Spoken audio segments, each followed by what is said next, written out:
Good morning, Goose.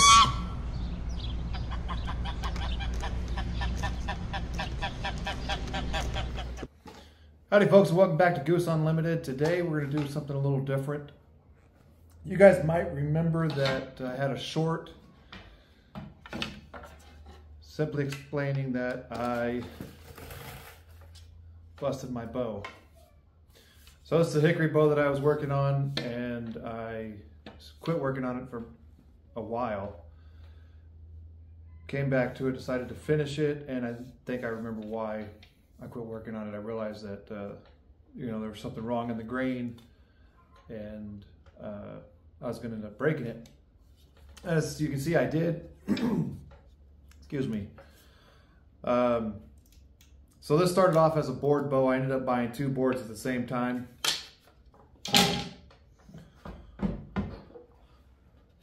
On the second board, I don't know if you guys can see that or not, but I actually started marking out the line, the center of the grain.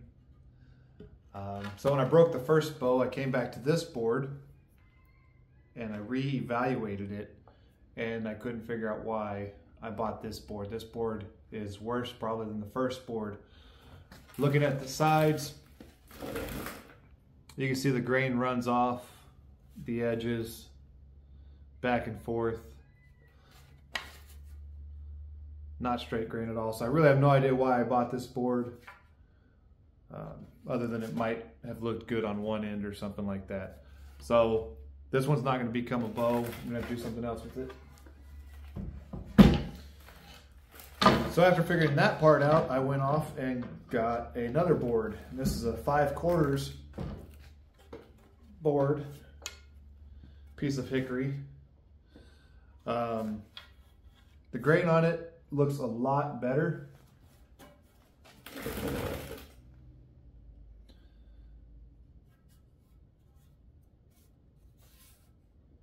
There's a little bit of a wobble in it.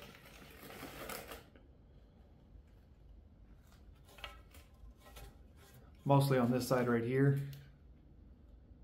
Oh. There it is. So right there. But that wobbles more on this side of the bow than this side, or board. And then looking at the ends, you can see that the grain structure goes from side to side.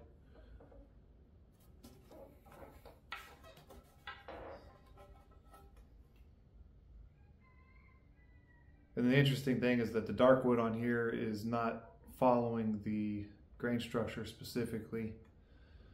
And then you notice that it gets wonky right here.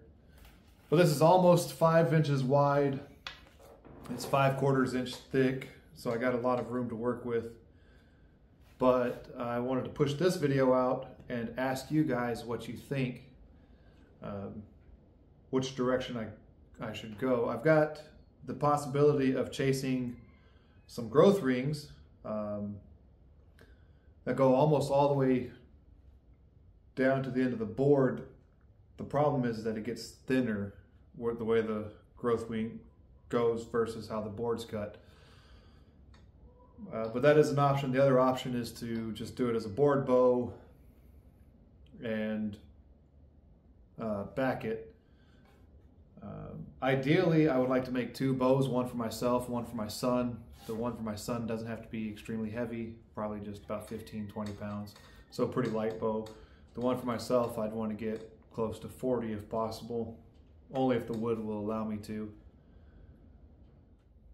So we'll go to a tabletop discussion real quick, and then after that we will leave it up to you guys. Leave comments down below to make suggestions and comments. Tell me what you think, and then I'd be getting ready for the second video of this. Thanks guys for watching.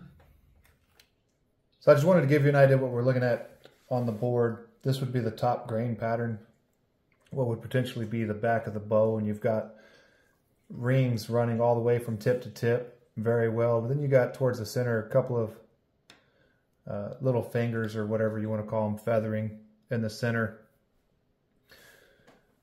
which is not necessarily a horrible thing, but something we might have to work around. Now looking at the long sides of the bow, on the one side you've got a wave. Now you got to imagine that this is going 76 inches long. It's kind of a condensed representation of it. And then on the other side you've got a pretty straight grain all the way up until the last few inches there. So you're getting two different pictures from one end or the other. And then the board itself is 5 7/8 wide and it's 5/4 thick. And what you're looking at on one end is you've got a lot of good growth rings going through. Obviously, corners on one end are worthless. So the idea is to take this end right here. We're going to say it's the right side of the board from this picture. So we'd cut off that end and then get better growth rings, hopefully get better growth rings. And then we might do the same with this edge as well, just to help cut those corners off so we get better growth rings, and then possibly chase that growth ring